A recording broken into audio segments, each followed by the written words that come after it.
દરેક ગ્રહો ગોચરમાં જ્યારે પરિભ્રમણ કરતા હોય ત્યારે દરેક રાશિ ઉપર કોઈને કોઈ પોતાનો પ્રભાવ છોડે છે. એ જ રીતે 2 ડિસેમ્બરથી ધન રાશિમાંથી નીકળી અને શનિની રાશિમાં એટલે કે મકર રાશિની અંદર જે શુક્ર પરિભ્રમણ કરશે તો આ શુક્ર કેવા પરિણામો આપશે, દરેક રાશિને કઈ રીતે સાચવવાનું રહેશે, શું કરવાથી એને લાભ થશે અથવા તો શું કરવાથી એને સફળતા મળશે. શુક્ર માટે એમ કહેવાય છે કે હેમકુંદમ મૃણાલાભમ દૈત્યાનમ પરમમ ગુરુ સર્વશાસ્ત્ર પ્રવક્તારમ ભાર્ગવમ પ્રણમામ્યહમ. સુંદરતાનો કારક તો કે શુક્ર છે, સુખનો કારક તો કે શુક્ર છે, પ્રેમનો કારક તો કે શુક્ર છે, ભૌતિક સુખ સુવિધાઓનો કારક તો કે શુક્ર છે, સર્વ સંપન્નતાનો કારક તો કે શુક્ર છે. હવે આ શુક્ર વૃષભ રાશિમાં અને તુલા રાશિમાં પોતે સ્વરાશિસ્થ બને છે, મીન રાશિમાં ઉચ્ચનો અને કન્યા રાશિમાં નીચનો બને છે. તો આ રહી એની ઓળખાણ. સામાન્ય રીતે સૂર્યથી બીજા સ્થાનમાં સૂર્ય, શુક્ર, ચંદ્ર, મંગળ, રાહુ, બુધ, ગુરુ અને શનિ આ પ્રમાણે એની ક્રમાનુસાર જોઈએ તો શુક્ર એ રાશિમંડળની અંદર સૂર્યથી બીજો ગ્રહ માનવામાં આવે, સૂર્યથી નજીકનો ગ્રહ માનવામાં આવે છે. કારણ કે પૃથ્વીથી સૌથી નજીક છે અને એટલા માટે શુક્ર તારકને આપણે નરી આંખે જોઈ શકીએ છીએ. તો એનો મતલબ એવો થાય કે આ શુક્ર મારા તમારા જીવનમાં અનેક પ્રકારે એક સારું સૌંદર્ય તમને જુઓ અને તમને પ્રસન્નતાનો અનુભવ થાય.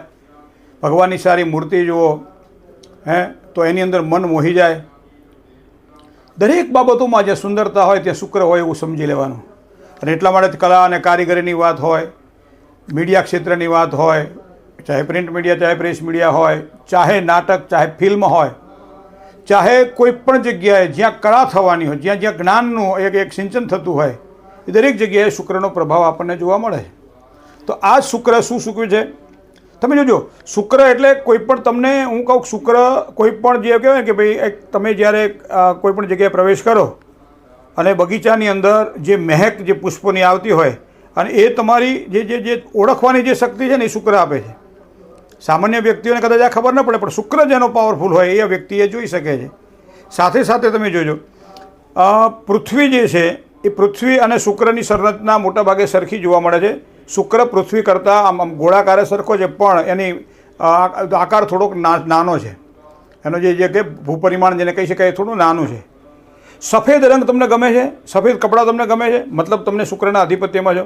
સૌંદર્ય તમને ગમે છે, સારા પુષ્પો તમને ગમે છે, સારી મૂર્તિ તમને ગમે છે, સારું કામકાજ તમને ગમે છે, સારી વસ્તુઓ ખરીદવાની તમને ઈચ્છા છે, સારી ઘડિયાળ પહેરવી છે, સારા શૂઝ લેવા છે, સારો બેલ્ટ લેવો છે, સારી વસ્તુઓને પસંદ કરવી છે, મતલબ તમારો શુક્ર બળવાન છે તો જ આ વસ્તુ સૂજે છે.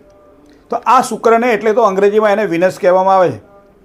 તો આ શુક્ર જ્યારે 2 તારીખથી માંડી 28 ડિસેમ્બર 2024માં જ્યારે પણ આ શુક્ર ધન રાશિમાંથી નીકળી અને મકરની રાશિ એટલે શનિની રાશિ તો એની અંદર 3 રાશિઓને થોડું સાચવીને કામકાજ કરવાનું બતાવે છે. એમાં તમે જોજો મિથુન રાશિ, મિથુન રાશિ એટલે ક, છ અને ક અક્ષર છે એવા મિથુન રાશિવાળા જાતકોને ષડયંત્રથી બચવાનું રહેશે. ઘણી વખત આપણી પીઠની પાછળ ખંજર ભોંકવાવાળા મિત્રો કે સ્વજનો સ્નેહીઓ પણ ઘણા જોવા મળે છે. આ સમય દરમિયાન ખાસ કરી મિથુન રાશિવાળા જાતકોને આ બાબતનું ધ્યાન રાખવું પડશે. બીજું, તમારા કામકાજની અસર તમારા સ્વાસ્થ્ય ઉપર ન પડે આ વર્ષ દરમિયાન, આ સમય દરમિયાન તમારે ધ્યાન રાખવાનું રહેશે.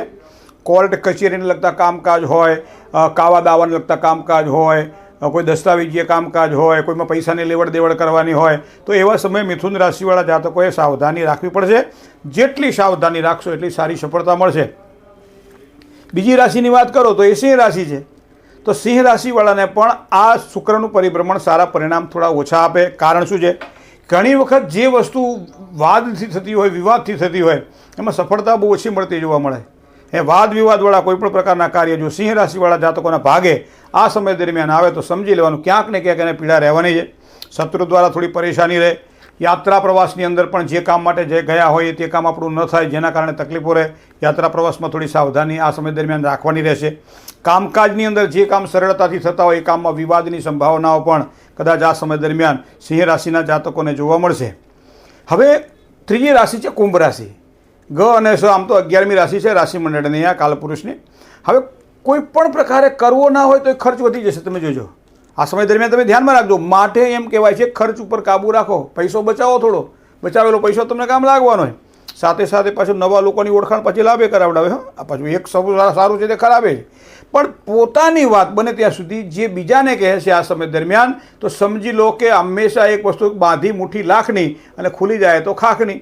તો એનો મતલબ એવો થાય કે તમારી જે અંદરની વાત છે એ બને ત્યાં સુધી કોઈ ન કહેવી. તો આ પણ તમારે ધ્યાન રાખવું પડશે કુંભ રાશિના જાતકોને. બાકીની રાશિની વાત કરીએ, મેષ, વૃષભ, કર્ક, કન્યા, તુલા, વૃશ્ચિક, ધન અને મકર. આ રાશિવાળાને સારું છે. કઈ રીતે સારું છે તો કે મેષ રાશિની જ વાત કરી લો તો મેષ રાશિવાળાને 10મે ચાલતો પરિભ્રમણ કરતો આ શનિ શુક્રની આ પ્રભુત જે યુતિ જેને કહી શકાય એ આવકમાં વધારો કરશે. ઉચ્ચ અધિકારી વર્ગ દ્વારા એક સારો લાભ પ્રાપ્ત થાય. જમીન અથવા જાયદાદને લગતા કોઈ પણ પ્રકારના પ્રશ્નો હોય, પ્રશ્નમાં સારી રાહત મળે. સાથે સાથે દરેક પ્રકારના કાર્યમાં એક સારું માન પણ મળશે મેષ રાશિના જાતકોને. તો વ ને અક્ષર વૃષભ રાશિના, તો વૃષભ રાશિવાળા જાતકોને પણ એમ કહેવાય છે કે આ શુક્રનું પરિભ્રમણ એક સારો સાથ આપે.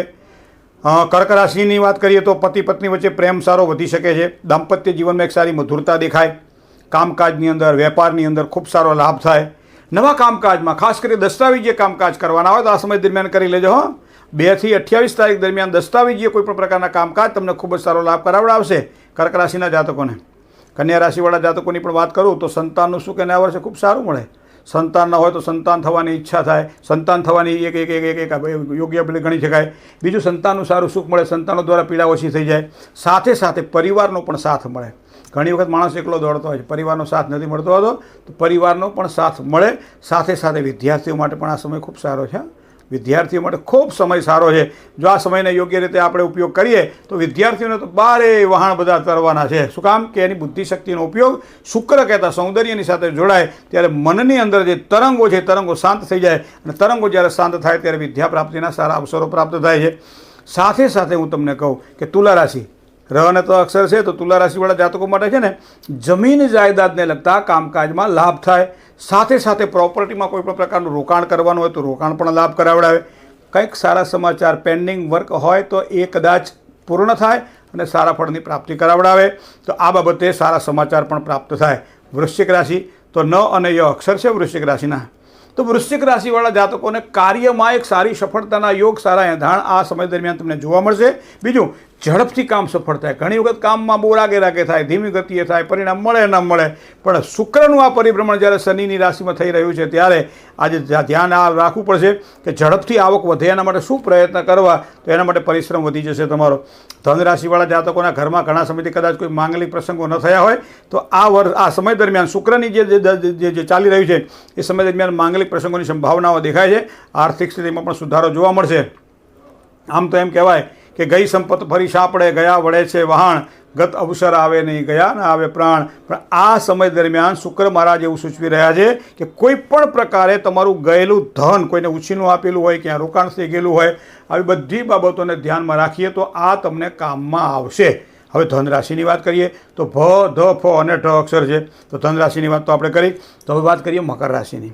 ખ અને જ અક્ષરવાળા જાતકો મકર રાશિના જાતકો છે. મિત્રો, કામકાજમાં ખાસ કરી ભૌતિક સુખ સુવિધાઓમાં એક સારી સફળતાની પ્રાપ્તિ થાય.